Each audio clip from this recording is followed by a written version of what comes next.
are talking about critical issues. I want to refer you back to where you were in the ruling party.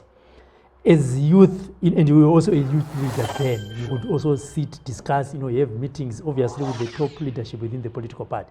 Do you guys, as the youth, also put critical issues on the table and discuss and implement them when you were in the ruling party? That also these people, like from the Poland, where they are also failing to do the same. Were you doing that? Personally, I did that. No, I don't want to personalize it. No, I have to respond on both the capacities as an individual and also as a leader. Yeah. If you go to my Facebook page, during that time, I raised critical issues about the need to bring Zimbabweans together. It's there. About need to bring genuine healing among Zimbabweans, because Zimbabweans is a divided country. And given that scenario, it's going to be difficult for Zimbabwe to progress. I also brought issues of land redistribution from a minority to the majority.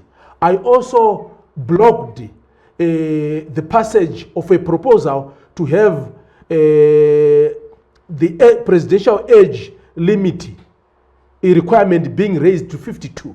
I stood up as a youth leader and say no. I also raised the critical issues about indigenization. How Mtuli was more like a front for the capital, taking away everything from the indigenous people, giving it to foreigners.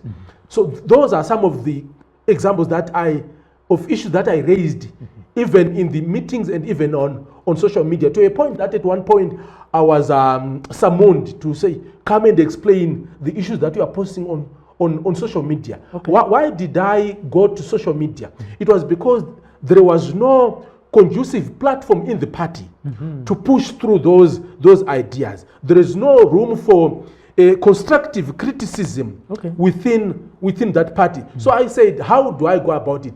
Then I had to use my social media platform. So I posted the letter some weeks ago. I saw it, yes. I think you saw it. Yes. Where I said I was summoned because I was throwing critical and sensitive issues that I thought should have been discussed within the party. But because those issues ran against the interests of the elders in the party, they would not allow us to discuss such. I would give an example of my colleague, my former colleague, Tendai Chirao. At one point in the briefing with the president, he raised a very critical issue about the performance of Kest Coventry as a youth minister. And what did the president do? He was rebuffed in that meeting. He was told to sit down. Okay. And what did he do? He had to freeze and say, no, chef, I'm sorry, chef, I'm sorry. Despite raising a critical issue, which is affecting young people in Zimbabwe. So what then happens next is after myself and Matutu went out to attack corrupt leaders, we had agreed even with Chirao and the other members in the national executive. Some of the information that we also brought to the public, they also gave us. They were part of it.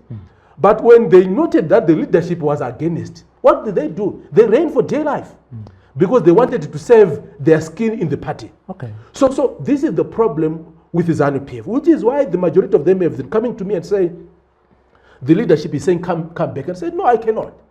Because you don't have room for divergent views. Probably they've created that there is never such an arrangement. All they want to do is to find people whom they think that can help them to campaign and win votes. It's not because they want to accommodate divergent views. Even in your family, the Tafumane family, you all don't agree on everything every day, but you remain a family. So this is the challenge that you see in the majority of our political parties, that you either have to accept to be whipped into line, or you find yourself chucked out. So in my case, I was sitting pretty good. I was a national political commissar, a central committee. I had a very good salary. During that time, the salary that I got, I could even afford to pay 2 or 3 doctors. At that moment, yes, if I had brought the payslip, I would have shown you. I was sitting pretty good to a point that I had no reason to speak out. But I said, no, I cannot continue to pretend that everything is well because all is well for me. My brother, my sister, my nephew, Masawirangu and everyone, they are not living good because they don't have access to opportunities. I am the only one in the whole clan who has got access to ED, access to every minister, access to anything. But if I'm to die today, what's going to happen to my kids? What's going to happen to my brother who relies on me? So it was a matter of my conscience, how to say, no, you cannot continue on this path. So all those comrades you see in ZANU PF who are quiet, it's not because they don't realize that what they are doing is wrong. Okay. But they know that if you lose table manners, you'll be chucked out. In the same way that I was chucked out because I lost table manners. You are not allowed to speak mukomata fumani uri patafura kana uchidya unofanira kunyarara. So inini ndakaita problem yekutaurisa ndiri patafura. Ndokubva ndarwa bhutsu.